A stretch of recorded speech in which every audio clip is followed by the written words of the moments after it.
Assalamualaikum everyone, I am Mohammad Forhad Khan, your English instructor. You are watching Learning English in Bengali. Today I am going to teach you the unfinished part of our last class. So, let's get started. আমরা গত ক্লাসে দেখেছিলাম parts of স্পিচের 4টা part. আমরা আজকে বাকি পার্টগুলো সম্পর্কে আলোচনা করব। আমাদের প্রথম পার্ট হিসেবে থাকবে অ্যাডভার্ব সম্পর্কে আলোচনা। তো চলো আমরা অ্যাডভার্ব সম্পর্কে আলোচনা করি। অ্যাডভার্ব সম্পর্কে আলোচনা করতে গেলে সর্বপ্রথম আমাদের যে জিনিসটা জানতে হবে সেটা হচ্ছে অ্যাডভার্ব জিনিসটা কি আসলে। অ্যাডভার্ব হচ্ছে এমন একটি ওয়ার্ড যে কিনা ভার্ব, অ্যাডজেক্টিভ এবং অ্যাডভার্ব নিজেই নিজেকে মডিফাই করতে পারে। আমি আবারও বলছি, অ্যাডভার্ব হচ্ছে এমন একটা জিনিস যে তিনটা জিনিসকে মডিফাই করে। একটা হচ্ছে ভার্ব, অ্যাডজেক্টিভ আর হচ্ছে অ্যাডভার্ব, মানে অ্যাডভার্ব নিজেই নিজেকে মডিফাই করতে পারে। তো মডিফাই বা বিশেষায়িতকরণ জিনিসটা কি সেটা সম্পর্কে আমি আগের ক্লাসে বলেছিলাম। তোমরা আগের ক্লাসের ভিডিওটি দেখলেই ক্লিয়ার হয়ে যাবে। তাই আশা করছি তোমরা আগের ক্লাসের ভিডিওটি একটু ফলো করো। যে আমি অ্যাডজেক্টিভের সময়, অ্যাডজেক্টিভ শেখানোর সময় আমি বলেছিলাম যে বিশেষায়িতকরণ জিনিসটা কি। তো এই যে বিশেষায়িতকরণ বা এই যে মডিফাই করা, অ্যাডভার্ব কীভাবে মডিফাই করে, এই তিনটা জিনিসকে আমরা এখন এই জিনিসটা দেখব। বোর্ডে লক্ষ্য করো। বোর্ডে লক্ষ্য করো, আমি 3টা বাক্য লিখেছি। 3টা বাক্যে এখানে কে কাকে মডিফাই করবে সেটাই আমরা এখন দেখব। এখানে দেখো, দ্য গার্ল রানস কুইকলি, বালিকাটি খুব দ্রুত দৌড়াচ্ছে। আচ্ছা, এখানে রানস হচ্ছে একটা ভার্ব।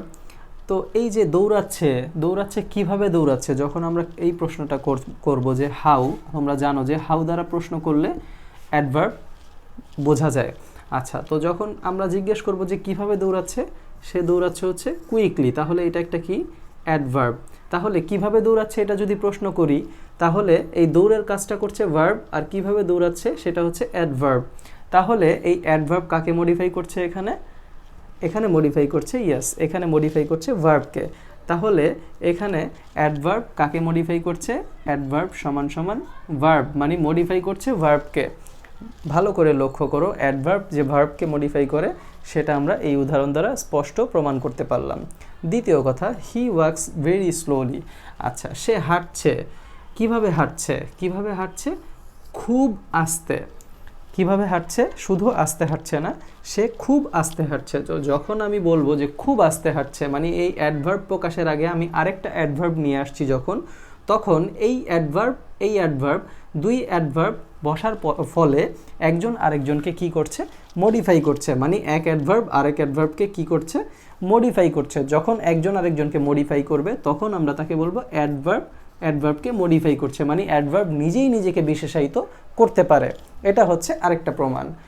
তৃতীয় সেন্টেন্সে খেয়াল করো যে the car runs very fast. এখন লক্ষ্য করলে দেখবে যে এখানে দেয়া আছে ভেরি আর ফাস্ট, এই দুইটা শব্দ। আচ্ছা, সে কিভাবে, দ্য কার রানস ফাস্ট, গাড়িটি কিভাবে যাচ্ছে, যে খুব দ্রুত যাচ্ছে। আচ্ছা, খুব দ্রুত যেহেতু যাচ্ছে, এটা হচ্ছে একটা অ্যাডভার্ব। এটা ফাস্ট, এই কথাটা এটা অ্যাডভার্ব হিসেবে ব্যবহৃত হতে পারে, আবার অ্যাডজেক্টিভ হিসেবেও ব্যবহৃত হতে পারে। আমরা শিখে থাকি যে অ্যাডজেক্টিভের পরে এলওয়াই যুক্ত করলেই সেটা অ্যাডভার্ব হয়ে যায়। আসলে তা না, কিছু কিছু ওয়ার্ড আছে যেগুলোতে এলওয়াই যুক্ত করলেও কাজ হয় না। আসলে এইগুলোতে এলওয়াই যুক্তই হয় না।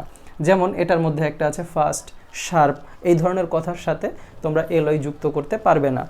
ও অ্যাডভার্ব হিসেবেও কাজ করে, আবার অ্যাডজেক্টিভ হিসেবেও কাজ করে, এটা মনে রাখবে সব সময়। তাহলে ফার্স্ট এই কথাটা অ্যাডজেক্টিভ অ্যাডভার্ব উভয়ই হয়। তাই আমরা বলতে পারি যে এখানে এটা হচ্ছে অ্যাডজেক্টিভ, আমরা অ্যাডজেক্টিভ ধরে নিলাম। তাহলে এখানে অ্যাডভার্ব কাকে মডিফাই করছে, অ্যাডজেক্টিভকে মডিফাই করছে।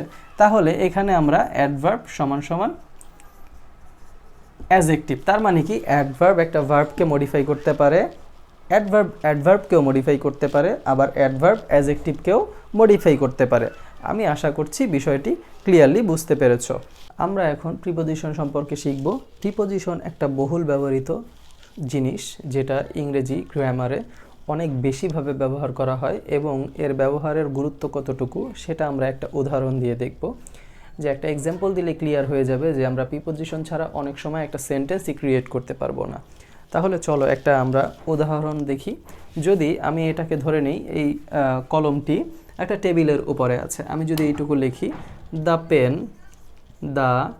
Pen is on the table, এটাই সেন্টেন্সটা হয়। আচ্ছা, যে কলমটি কোথায় আছে, টেবিলের উপরে আছে। আচ্ছা, এখন আমি যদি এই যে ওপরে কথাটার জন্য অন লিখেছি এটা কেটে দেই, তাহলে দেখো সেন্টেন্সটি কেমন দাঁড়ায়, the pen is the table. সেন্টেন্সের কিন্তু সেন্স মেক হচ্ছে না। আমি শিখিয়েছিলাম যে সেন্টেন্স কাকে বলে, সেন্টেন্স জিনিসগুলো কি বা কেমন কি কাজ করে। তো এই জিনিসগুলো আমি একটা ভিডিওতে শিখিয়েছিলাম, আশা করছি ভিডিওটা দেখেছো। তো ওখানে তোমরা দেখতে পারবে যে সেন্টেন্স জিনিসটা কি আসলে, যে সেন্স মেক করতে হবে অবশ্যই। তো এখন কথা হচ্ছে এখানে কিন্তু সেন্স মেক করছে না যে পেন হয় টেবিল, এটা কিন্তু হচ্ছে না। তার মানে এখানে এই প্রিপোজিশনের অর্থটা কত ভয়াবহভাবে কাজ করছে তোমরা কিন্তু এটা বুঝতে পেরেছো অলরেডি। তো দেখি আমরা প্রিপোজিশন জিনিসটা কি। এই উদাহরণটা আমি মানে মুছে দেব না, একটু রেখে দিলাম আরেকটা জিনিস বোঝানোর ক্ষেত্রে। প্রিপোজিশন জিনিসটার আমি একটু ভেঙে দেখাই যে প্রিপোজিশন জিনিসটা কি। এখানে প্রিপোজিশনের নামের ক্ষেত্রে দেখো প্রিপোজিশন দুইটা ওয়ার্ড আছে, এটাকে যদি আমি ভাঙি তো প্রি মানে হচ্ছে পূর্বে, আর পজিশন মানে হচ্ছে কি অবস্থান। তো পূর্বে অবস্থান বলতে কি বোঝাচ্ছে?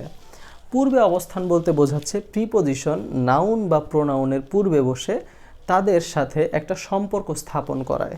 তো এই সম্পর্ক স্থাপনের কাজটা প্রিপোজিশন করে থাকে। তো এইখানে খেয়াল করো যে এখানে দ্য টেবিল, তো টেবিল যে কথাটা, এই যে টেবিল, এই টেবিলের আগে আমরা ব্যবহার করেছি একটা প্রিপোজিশন অন। তো নাউন বা প্রোনাউন এর আগে প্রিপোজিশন বসে, মানে প্রিপোজিশন নাউন বা প্রোনাউনের আগে অবস্থান করে এইখানে যে সাবজেক্ট আছে তার সাথে একটা সম্পর্ক স্থাপন করার কাজটা করছে। যে এখানে কার সম্পর্কে বলা হচ্ছে, যে টেবিলে আছে কলম সম্পর্কে বলা আছে। তাহলে আমরা বুঝতে পারলাম যে নাউন বা প্রোনাউনের আগে বসে যে সম্পর্ক স্থাপনের কাজ করে থাকে তাহলে তাকে আমরা কি বলবো, প্রিপোজিশন বলবো। ইংরেজিতে এরকম বহু রকমের প্রিপোজিশন আছে। তো আমরা প্রিপোজিশনের যে ক্লাসটা নিব আলাদা করে, তো সেইখানে আমরা প্রিপোজিশন সম্পর্কে ইনশাআল্লাহ আলোচনা করব বিস্তারিতভাবে। তো আশা করছি প্রিপোজিশন জিনিসটা কি সেটার একটা ধারণা তোমরা পেয়ে গেছো। এখন আমরা কনজাংশন সম্পর্কে আলোচনা করব। কনজাংশনের ব্যবহার খুব বিস্তারিত। কনজাংশনের কাজ অনেক বেশি হয়ে থাকে ইংরেজিতে, এবং এই কনজাংশনের কাজ সম্পর্কে আমরা মোটামুটি সবাই অবগত। কনজাংশন মানে হচ্ছে, আমি যদি শর্টকাটে বলতে চাই, সেটা হচ্ছে যুক্তকারী। তো একজন আরেকজনকে যুক্ত করার কাজে ব্যবহার করা হয়। এখন কনজাংশন কি যুক্ত করে প্রশ্ন হতে পারে। কনজাংশন কয়েকটা জিনিসকে যুক্ত করে। একটা হচ্ছে একটা ওয়ার্ডের সাথে একটা ওয়ার্ডের যুক্ত কনজাংশনের মাধ্যমে হয়ে থাকে। আমরা উদাহরণের মাধ্যমে দেখব অবশ্যই। তোমরা একটু জাস্ট আমার কথাটা শোনো যে একটা ওয়ার্ডকে যুক্ত করার কাজে কনজাংশন ব্যবহৃত হয়। আবার একটা ক্লজ আরেকটা ক্লজকে যুক্ত করার কাজে কনজাংশনের ব্যবহার হয়। তো ক্লজ জিনিসটা কি, এটা একটা বিস্তারিত আলোচনা। এর সম্পর্কে আমি কিছু একটা বলেছিলাম আমাদের আগের ভিডিওগুলোতে। আমি আলাদা একটা ভিডিওই বানাবো ক্লজ সম্পর্কে, তো সেখানে তোমরা আরও বিস্তারিত পাবে জিনিসগুলা। তো একটা ক্লজকে আমরা যুক্ত করতে পারি আরেকটা ক্লজের সাথে কনজাংশনের মাধ্যমে। আবার একটা সেন্টেন্সকেও আমরা কনজাংশন দিয়ে যুক্ত করতে পারি আরেকটা সেন্টেন্সের সাথে। সো কনজাংশনের বহুল ব্যবহার হয়ে থাকে। আমি একটা ছোট উদাহরণ দিচ্ছি। যেমন আমি যদি বলি যে লিটন অ্যান্ড তামিম আর ফ্রেন্ডস। লিটন এবং তামিম কি বন্ধু, তারা দুইজন কি বন্ধু। এখন দেখো যে লিটন তামিম দুইজন যে বন্ধু, এই কথাটি প্রকাশ পাচ্ছে কিভাবে। লিটন আর তামিম এখানে যে দুইজন আলাদা আলাদা ব্যক্তি, এইটা আমরা আলাদা আলাদা বুঝলাম কি করে, এখানে এই ওয়ার্ডটা ব্যবহার করার ফলে। আমি যদি এই ওয়ার্ডটা এখান থেকে মুছে দিই তাহলে কেমন দেখাবে দেখো তো, লিটন তামিম আর ফ্রেন্ডস, এটা কিন্তু সেন্স মেক করছে না। আর আরেকটা ব্যাপার, লিটন আর তামিম এখন একই ব্যক্তিতে রূপান্তর হয়ে গিয়েছে, মানে লিটন যে তামিমও সেই ব্যক্তি। অনেকের নাম হয় না যে অনেক বড় নাম, যে লিটন কুমার দাস, যেমন একজন খেলোয়াড় আছে বাংলাদেশে। তো এই যে লিটন কুমার দাস, লিটন যে কুমার সে, দাসও সে, একই ব্যক্তির নাম অনেক বড় হয়। তো আমরা এখানে হয়তো বা ধরে নিতে পারি যে লিটন আর তামিম একই ব্যক্তি। আমরা এটাকে রোধ করার জন্য বা আমাদের বোঝার সুবিধার জন্য বা ইংলিশ গ্রামারে যে মানে এতটা রিচ, খুব সুন্দরভাবে বোঝানোর জন্য এটাকে এভাবে ব্যবহার করে। লিটন অ্যান্ড তামিম দুইজন আলাদা করে বোঝানোর জন্য এখানে একটা অ্যান্ড যুক্ত করে। এই অ্যান্ডের কাজটা হচ্ছে এখানে যুক্তকারী হিসাবে। একেই কনজাংশন বলা হচ্ছে, যে একটা ওয়ার্ডকে আরেকটা ওয়ার্ডের সাথে যুক্ত করছে এখানে। তার মানে কি কনজাংশন একটা ওয়ার্ডকে একটা ওয়ার্ডের সাথেও যুক্ত করতে পারে, একটা ক্লজের সাথেও যুক্ত করতে পারে। আমি ক্লজের উদাহরণটা দিচ্ছি না এখানে, কারণ ক্লজ সম্পর্কে আমরা বিস্তারিত আলোচনা করব অন্য এক ভিডিওতে। তো ক্লজকেও যুক্ত করতে পারে। তো কনজাংশনের মূল কাজটা হচ্ছে যুক্তকরণ, যে কিনা যুক্ত করে, একটা ওয়ার্ডকে ওয়ার্ডের সাথে যুক্ত করতে পারে বা বিভিন্ন মাধ্যমে সে যুক্ত করার কাজটা করতে পারে। তো আমরা এটাকে ইংরেজিতে গ্রামারে আমরা শিখে থাকি লিঙ্কিং ওয়ার্ডস নামে একটা চ্যাপ্টার আছে, তো সেখানে আমরা শিখে থাকি কনজাংশনের ব্যাপক ব্যবহার সম্পর্কে। তো আমরা কনজাংশনের ব্যবহার সম্পর্কে একটা বিস্তারিত ক্লাস নিব ইনশাআল্লাহ। তো লিঙ্কিং ওয়ার্ডে নেই অথবা কনজাংশনের জন্য আলাদা নেই, তো তখন আমরা আরও বিস্তারিত এটা সম্পর্কে জানতে পারবো ইনশাআল্লাহ। আমরা এখন ইন্টারজেকশন সম্পর্কে জানতে পারবো। ইন্টারজেকশন জিনিসটা কি? ইন্টারজেকশন হচ্ছে আবেগসূচক কোনো জিনিস। আবেগসূচক কোনো জিনিস আমি কেন বললাম? আমরা সাধারণত আবেগ প্রকাশ করার জন্য অনেক ধরনের ওয়ার্ড ব্যবহার করি। যেমন আমরা যদি দুঃখ প্রকাশ করতে যাই তখন আমরা ব্যবহার করি আহ, হায়, এটা কি হলো আমার। বা আমি যদি বলি যে খুব খুশি প্রকাশ করার জন্য আমরা অনেকে ইউজ করি হুররে, এই কথাটা ইউজ করে থাকি বাংলায়, যদিও এটা ইংরেজি ওয়ার্ড। আবার অনেকে আমরা ইউজ করে থাকি যে কাউকে যদি চুপ করানোর জন্য বলি যে কথা বলো না, এই টাইপের যে কথাগুলো আমরা বলি যে কথাটা, এই কথাগুলো হচ্ছে ইন্টারজেকশনের মধ্যে পড়বে বা অন্তর্ভুক্ত এই কথাগুলো। মানে আমাদের যে আবেগের যে বহিঃপ্রকাশগুলো, এগুলা যে আমরা যে প্রকাশ করে থাকি ইংরেজিতে লেখার মাধ্যমে, তো সেটাকে আমরা বলে থাকি ইন্টারজেকশন। আমি আশা করছি ব্যাপারটি বুঝতে পেরেছো। আমি একটা উদাহরণ দিচ্ছি, যে এই যে একটু আগে যে আমি হাস বললাম, তো এটাকে এইভাবে প্রকাশ করা হয়,